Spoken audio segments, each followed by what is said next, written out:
And so this problem is, I think, deceptively simple because you have to be very careful about the fact that this is on an incline, as we'll see. But there aren't very many parts. Just sometimes you have to be sure you're answering exactly what's being asked and not losing track of small details, basically. So, part 1. Determine the speed of the block just before it hits the spring. Right? And we're told that this is 6 meters and this is 30 degrees, and that is 20 kilograms starting at rest.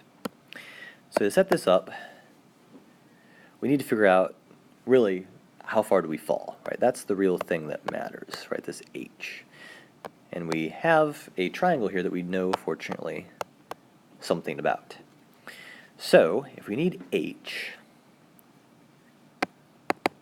is going to be 6 times the sine of 30 degrees, which is 3 meters, right?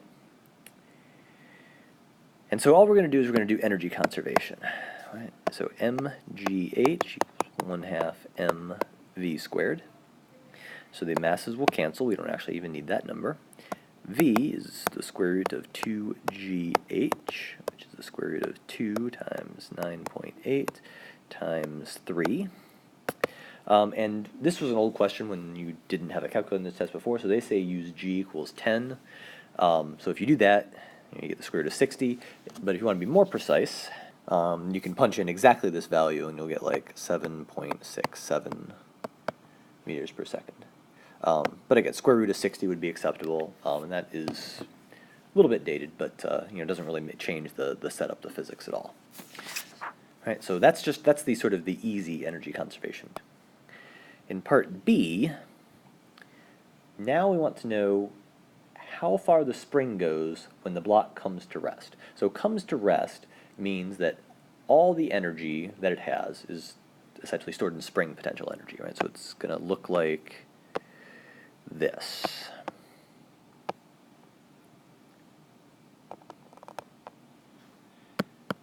Let's see if I can make this a little clearer. And then this red is where the spring was initially. Right? And we know that here V equals 0, and at this initial spot V is the 7.67 meters per second, I believe. Yeah. And so all we want to do is figure out how we convert those energies. But there's one important detail, and that's that when we compress the spring a certain distance, we also descend a certain height, right? So if the spring is compressed a delta S, because it's on an incline, then we go down a height, h is delta S times the sine of 30 degrees, or delta S over 2. Right? So we aren't just converting kinetic to spring potential, we're also converting gravitational potential to spring potential. So we start off with energy 1/2 mv squared, and that's when we're touching the block. So every bit of distance we travel both compresses the spring and sort of lowers our height. Right, so this should be plus mgh,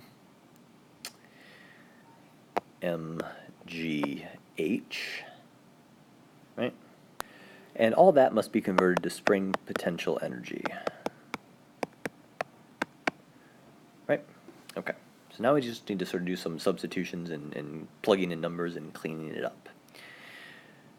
So, first thing I'm going to do is I'm going to multiply everything by 2, and I'm going to rewrite in that h in terms of s. Oops, that's really sloppy.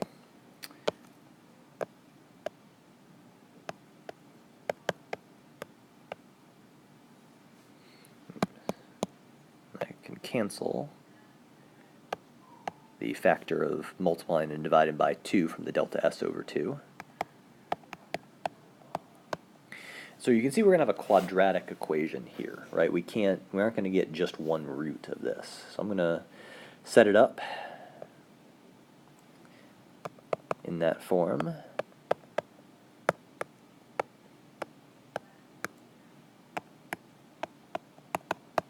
Right, writing it like that will help us hopefully recognize how to solve it.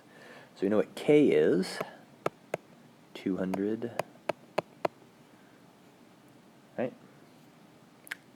mg is going to be 20 times 9.8, so that's 196, and mv squared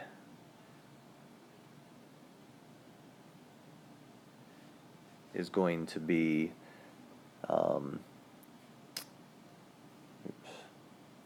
one extra factor, going to be 1175 point, actually, just make that 1176. That equals 0. So when you get to an equation, oops, I lost a delta S. Right, when you get an equation like that, you could use the quadratic formula to solve it, but an easier option is to plot it into your calculator, plot like y equals that, and replace the delta s's with x, and then find the zeros. And since we know delta s is positive by the definition of how we've been moving, one of the zeros will make sense. It'll be a positive number, and the other one won't. Right? So we have to pick the only one root that matters, that makes physical sense. And if you plug this into your calculator and find those zeros, you will find that delta S equals 3 meters. Right? And that won't be exactly 3 because it won't be exactly 3 if you use g equals 9.8, but it'll be very close. You should round to 3 anyway. Okay? And so that's the distance the spring is compressed when the block stops. Right, the key is solving that quadratic, but you can set it up, even if you can't solve it. You really have gotten almost every single point. Like this was worth 5 or 6 points, and 5 of them were for getting basically to that equation. So if you can't solve the quadratic or got messed up there, fine. Just make sure you get the energy understanding. Finally, we have part C, which is a little bit of an explanation and a little bit of a calculation. So is the speed of the block a maximum at the instant the block strikes the spring?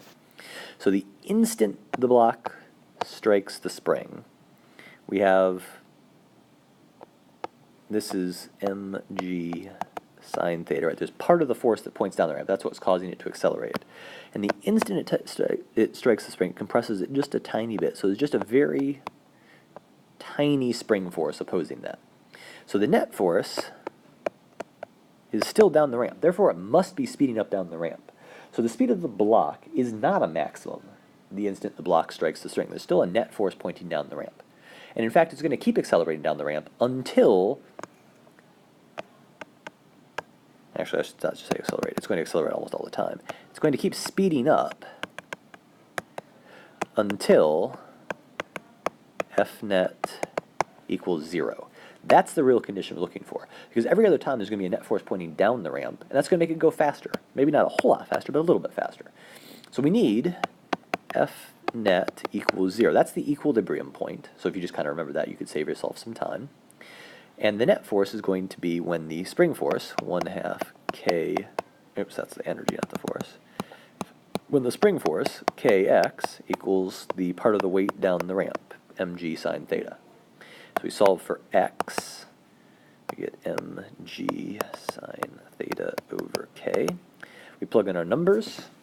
Right, we have 20 kilograms, g is 9.8 or 10, k is 200, and the sine theta is 1/2. And so we'll get x is 0.5 meters. And again, you might get a slightly different number if you use g as 9.8 instead. Right, but the key is the maximum speed happens when it's at equilibrium. And that you should have known from our simple harmonic motion discussions, right? The maximum speed happens at the equilibrium point, and the maximum compression happens when it's at rest. Right, so that's how you can answer B and C, sort of bringing that knowledge in, even though it's not exactly an oscillation question.